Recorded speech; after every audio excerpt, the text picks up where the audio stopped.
안녕하십니까. 텐트커피 유철원입니다. 오늘은 로브스타 얘기를 할 건데요. 그 로브스타 로스팅 팁에 대한 문의가 있어서 그 영상을 찍다가 갑자기 이제 로브스타 얘기를 조금 하고 그 영상 찍도록 하겠습니다. 로브스타라고 하는 거는 우리가 이제 처음에 커피를 공부를 통해서 배우거나 시험을 통해서 배우게 되면 가장 먼저 접하게 되는 게 아라비카, 로브스타. 그래서 아라비카에 비해서 로브스타는 약간 거칠고 맛이 좀 떨어지고 퀄리티가 떨어지고 뭐 그런 내용들, 아니면 뭐 카페인 함량이 높고 뭐 채산성이 좋고 뭐 낮은 고도에서 자라고 뭐 이러한 것들, 이러한 것들을 계속 듣고 로부스타를 이제 접하게 되는 거죠. 근데 사람이 이제 선입견이라는 게 무서워서 그런 것들이 한번 머릿속에 자리 잡게 되면 그 관성처럼 계속 이어지게 됩니다. 그래서 편견을 심어주게 되고요. 그래서 이제 좋은 거를 발견하지 못하게 되는 방해물이 될 수 있다고 생각이 합니다. 그래서 오늘 제가 꺼낸 내용은 이제 로부스타에 관련된 이야기인데, 일단은 로부스타 산지는 크게 이제 베트남, 뭐 인도네시아, 인도, 우간다, 브라질 이렇게 있습니다. 그래서 이제 베트남에서 이제 많은 로부스타가 이제 나오게 됐는데, 사실 그 좋은 로부스타, 스페셜티한 로부스타에 대한 그런 갈증은 계속 있어 왔고, 거기에 대한 연구도 꾸준히 있어 왔습니다. 근데 이제 커피 산업이 갖고 있는 어떤 보수적인 형태들 때문에, 커피가 굉장히 보수적이에요. 커피 맛이 좀 변하는 것들에 대해서 사람들이 잘 받아들이지 않아요, 사실. 그래서 어떤 스타벅스를 중심으로 한 그런 쓰고 강하고 묵직한 커피가 가지고 있는 어떤 스테레오타입에 대해서 크게 벗어나진 않아요. 아무리 스페셜티한 물결이 태어난다고 하더라도 사람들의 입맛과 사람들의 어떤 그 맛에 대한 그런 보수성은 쉽게 변하지 않는 것 같습니다. 그래서 로브스타에 대한 연구는 계속 있어 왔고, 그 종에 대한 연구도 계속 있어 왔고, 그런 시도들이 많이 있었는데 그렇게 지금까지 아직 뚜렷하게 나오는 것들은 없는 것 같아요. 현 시점에서 얘기를 하자면 베트남 같은 경우에는 그런 시도들이 오래전부터 있어 왔어요. 사실 2000년대 초반부터 그 세미 워시드라는 그 파치먼트 상태를 이제 에서 그냥 바로 건조시키는 그런 형태의 워시드와 내추럴의 중간 단계죠. 근데 이제 너무 상태가 안 좋다 보니까 한번 씻어가지고 나가는 건데, 그러니까 씻는다는 보다는 한 번 더 이제 선별을 하는 건데, 이제 베트남 같은, 이제 세미워시드 같은 것들은 어떤 이제 펄프드 내추럴로 이제 변화가 됐죠. 사실 같은 개념이에요. 사실은 똑같은데, 이름만 바꿔가지고 세미워시드에 대한 안 좋은, 베트남에 대한 안 좋은 이제 선입견이 있다 보니까 이제 딜러들도 그렇고 마케팅 하는 사람들도 그렇고 이름을 바꿔가지고 펄프드 내추럴 해서 뭐 코스타리카 중심으로다가 이제 많이 우리가 이제 흔히 많이 접하게 됐죠. 그래서 아라비카에 적용이 되는 그런 운동도 있었고요. 인도네시아 같은 경우는 워시드 WIB, 그죠? 워시드 인도네시아 빈 해가지고 이것도 이제 워시드로 하는 이제 로부스타인데, 이거는 국내에서 이제 뭐죠? 이제 이름 말하면 되나?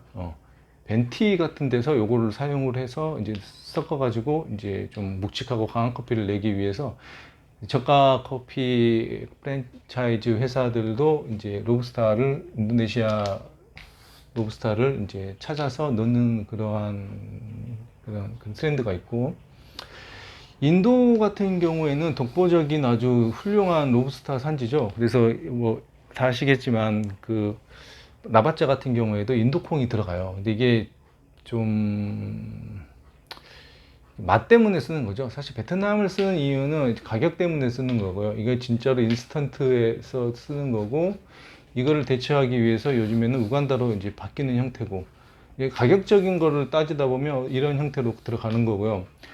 이제 맛을 따지다 보면 인도네시아 그렇게 나오는 거죠. 그죠?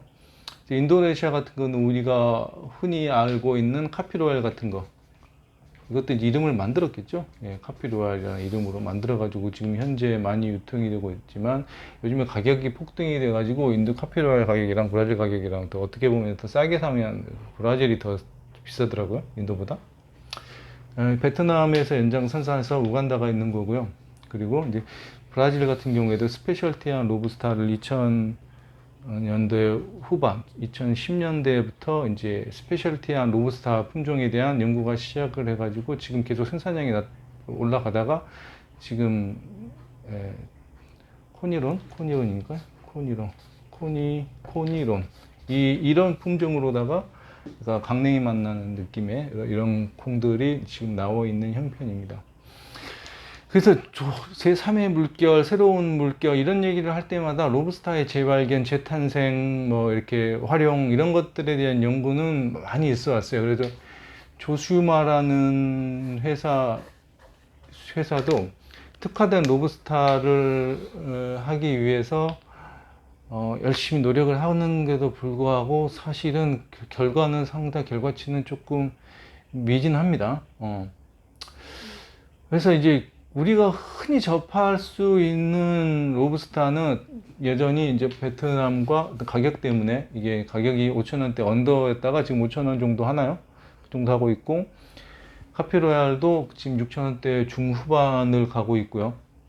그러니까 사실은 그 로부스타가 가격 때문에 샀는데 지금은 울며 겨자 먹기로 계속 살 수밖에 없는 형편이에요. 왜? 그 로부스타가 가격적인 뿐만 아니라 여기에서 나오는 어떤 특징적인 맛들, 어떤 볼드하고 약간 크레마도 아주 풍부하게 나오고 또 맛적인 부분에 대해서 다시 생각을 해봐야겠다. 그렇죠? 어차피 브라질도 최고 산지를 겨냥하기 위해서 만든 이 코니론이라는 이 품종도 사실 얘를 저격하기 위해서 만든 거예요, 사실. 그러니까 다시 얘기를 하지만 커피는 굉장히 보수적이기 때문에 어떤 맛의 변화라든지 새로운 것들이 나오는 것들에 대해서 이렇게 쓸 수가 그렇게 그게 안 돼요. 그 호환 자체가 좀 잘 안 되는 경향이 있어요. 그리고 로부스타가 들어갔을 경우에는 더욱 더 이제 그런 경향이 있죠. 그 맛이 뚜렷하니까. 네. 하여튼 우리가 지금 시중에서 접할 수 있는 것들은 베트남, 뭐 인도네시아 이 정도 되겠죠. 네. 자, 그러면 얘를 어떻게 가공을 해서 어떻게 적용을 시킬까, 그런 것들에 대한 이제 얘기를 하도록 하겠습니다. 다시 로부스타 시대가 올까요? 우리나라 그 에스프레소 시장에 에스프레소 바 이런 것들을 해가지고 한번 뭐 좀 유행이 할 것 같은데 그렇게 또 요즘에 다시 좀 잠잠해졌더라고요. 근데 저는 좋은 로부스타에 대한 충분한 경쟁 가치는 있다고 생각을 합니다. 자, 그러면 이제 어떻게 로부스타를 볶는지에 대한 영상을 찍도록 하겠습니다. 자, 일단은 우리가 처음 로부스타를 접했을 경험이 베트남이에요. 베트남, 그죠? 베트남 로부스타. 90년대에는 베트남 로부스타를 이용을 해서 헤이즐넛 같은 것도 만들고 또 일반 원두 커피라 해가지고 약간 구수하고 쓰고 그런 아무 맛, 밍밍한 맛들을 만들어냈죠. 베트남이 들어와가지고 이제 인스턴트용으로도 쓰이고 많이 쓰이는데 지금도 여전히 베트남 로부스타가 활용되고 있습니다. 그래서 이제 뭐 만원 언더에 나오는 그러한 커피들은 거의 베트남이 뭐 90%에서 뭐 100%까지 이제 사용을 하죠. 그러니까 자판기용이라든지 이제 저가 커피로 이제 유통하는 것들에 쓰일 경우는 이제 베트남을 많이 사용을 하는 거고요. 다시 얘기하지만 맛적인 부분에서 하려고 하면 역시 뭐 인도 콩들을 사용을 하는 추세입니다. 그래서 이제 베트남이나 인도 콩을 이용을 해서 베트남은 추천하진 않고요. 사실 개인적으로는 인도 콩을 가지고 로스팅을 했을 경우에 어떻게 로스팅을 해야 되냐면 비중은 이제 블렌딩용으로 썼을 경우에 비중은 저 경우에는 20% 이상은 절대 넣지는 않아요.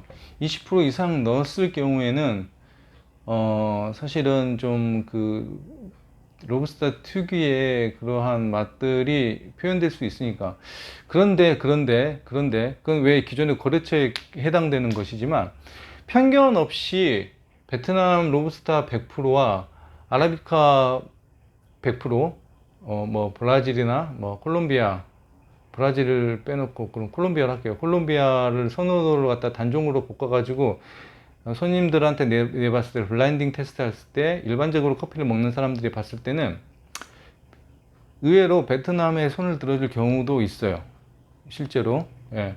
그러니까 우리가 로부스타가 들어갔어 저가야 라고 느끼는 거는 어때 커피하는 사람들의 몫이고, 일반 대중들은 사실은 구수하고 좀 약간 숭늉맛 나고 옥수수 맛 나고 이런 것들에 대해서 더 호의적이에요. 물론 이제 오래 놔뒀을 경우에 약간 독특한 그런 쓴맛들이 올라와서 문제가 되지만, 그러니까 그러한 것 우리가 좀 다시 한번 생각을 해봐야 되지 않을까 그런 생각을 합니다. 그래서 90% 100% 넣어서 유통을 하시는 분들은 베트남을 사용을 하는 거고, 블렌딩으로 인도를 20% 넣는 경우에도 약간 볼드하고 약간 묵직하고 뭐 그러한 블렌딩을 사용을 할 때 로부스타를 넣기도 하죠. 그런데 제가 예전에 한번 영상에도 찍은 경험이 있긴 한데, 로부스타를 볶을 때는 따로따로 후블렌딩을 해서 섞어서 보내는 게 낫다. 왜냐면 조직이 좀 다르기 때문에 같은 로스팅 포인트에 뽑아도 약간 트러블이 일어날 수도 있고 기계에 따라 문제가 될 수도 있으니까 포스트 브랜딩을 해라, 후블렌딩을 해라. 그런 식으로 영상을 찍은 경험이 있습니다. 그거 찾아보시면 되고요. 이렇게 로스팅 팁은 이겁니다. 지금부터 시작을 하겠습니다. 일단은 이거는 포스트 브랜딩 기준으로 해서 포스트 브랜딩, 다 후블렌딩을 했을 때 내용이에요. 처음에 로부스타를 접하게 됐을 경우에는 사람들은, 그러니까 로부스타는 어떤 느낌이 있냐면 얘가 굉장히 강하고 얘를 빨리 강한 불로 얘를 갖다가 조져야겠다, 얘를 빨리 막 강한 불로 없애야겠다, 그리고 가급적이면 이 로부스타의 맛을 그러니까 그 로부스타의 특유한 그런 고문 냄새라든지 로부스타 맛을 없애기 위해 얘를 그냥 강한 불로 조져서 그냥 없애버려야겠다라는 개념들이 굉장히 강해요. 그러니까 처음에 접근할 때는 그렇게밖에 접근이 안 되죠. 그죠? 불도 강한 화력으로 해서 세게 볶아가지고 그 로부스타의 성질의 것들을 좀 많이 배출시켜버려야겠다. 조직도 강하고 하기 때문에 그렇게 해서 볶았습니다. 지금까지 많이 그런 식으로 많이 볶았어요. 근데 요즘에 어떤 트렌드라고 하는 것들은 또 약간 고가의 로부스타들 또는 그냥 아까 그 베트남 경우도 마찬가지고 약간 좀 끓여줘야 돼요. 그러니까 핵심은 강한 화력이 좋은 것만은 아니다. 그죠? 강한 화력이 좋은 것만 아니고 약간 끓여줘야 된다. 여기에 키포인트가 지어야 되죠. 끓여주어야 한다. 끓여주어야 한다는 거는 이 총 로스팅 시간을 좀 늘려야 된다는 거예요. 늘리려면 어떻게 해야 돼요? 늘리려면 화력을 줄여야겠죠. 화력을 줄여서 늘려줘야 된다. 당연한 거죠. 근데 여기에서 생각을 해야 될 게, 이거는 왜 끓여줘야 하냐면 아까 인텐시브한 강한 화력으로 로스팅이 그 냄새를 없애는 게 아니라 이건 배기를 통해 가지고 천천히 날려서 보내야 돼요. 로스팅을. 그리고 세 번째, 끓여줘야 된다. 강한 화력이 필요 없고 끓여줘야 되고, 또 하나는 뭐냐면 이 배출 포인트가 의외로 좀 빨리 뽑아야 돼요. 배출 포인트가 좀 빨라야 된다. 빨리 뽑아야 된다. 그쵸? 기존의 것들은 로스팅 프로파일 자체가 뭐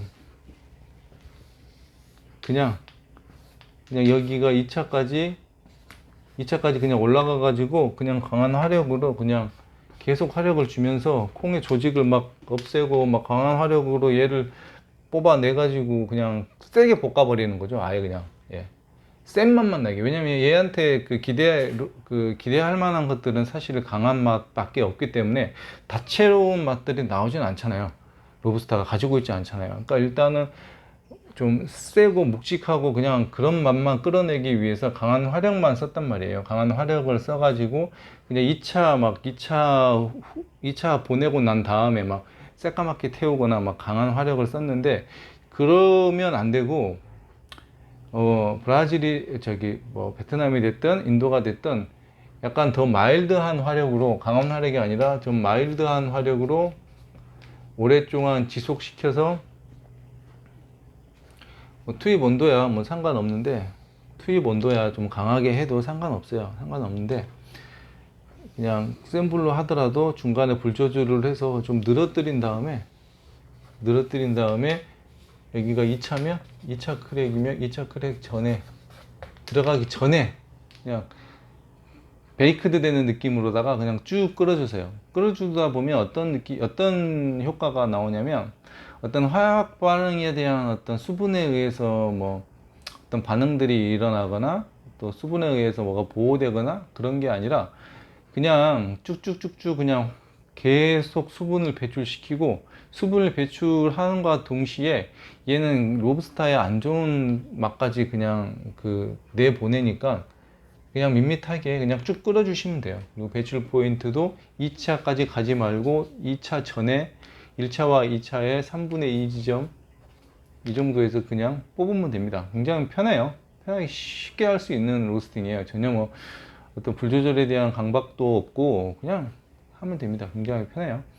그래서 로브스타를 볶을 때는 뭐 그냥 끓여줘라. 그냥 끓여주고 그냥 쭉 그냥 계속 배기로 내보내줘라. 수분과 그 안 좋은 맛들을 계속 내보내주다가 힘이 다 빠져버리고 아무 맛도 없고 그럴 때 그냥 뽑아도 됩니다. 어차피 로스타는 기대할 건 그거밖에 없으니까 그렇게 하시면 의외로 유통기한도 되게 길고요. 가져갈 수 있는 뭐 이렇게 블렌딩 해서 쓸 때도 오랫동안 사용할 수도 있고요.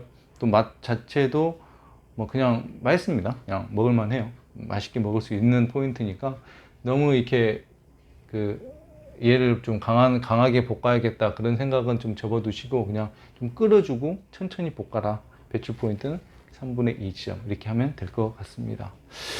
좋은 로부스타를 사실 저는 찾고 있습니다. 앞으로 우리의 미래가 계속 이렇게 갈지는 않을 것 같고 좀 그런 좋은 로부스타가 있으면 저도 좀 활용을 해보고 싶고 좋은 로부스타를 좀 찾고 싶고 그런 갈망은 항상 가지고 있습니다. 그러니까 좋은 생두에 대한 갈망인데 또 종에 대한 갈망, 뭐 농장에 대한 갈망은 그런 건 없어요. 그런 것들은 굉장히 일시적인 거고 그 때로와에 따라서 굉장히 변화무쌍하는 거고 또 너무 좀 독점적인 그런 지위도 있고 하다 보니까 그런 것보다 좋은 로브스타를 어디서 발견하면 좋겠다라는 생각을 항상 가지고 있습니다. 그런 거 있으면 댓글 달아주시고요. 네, 오늘 영상 여기서 마치도록 하겠습니다. 감사합니다.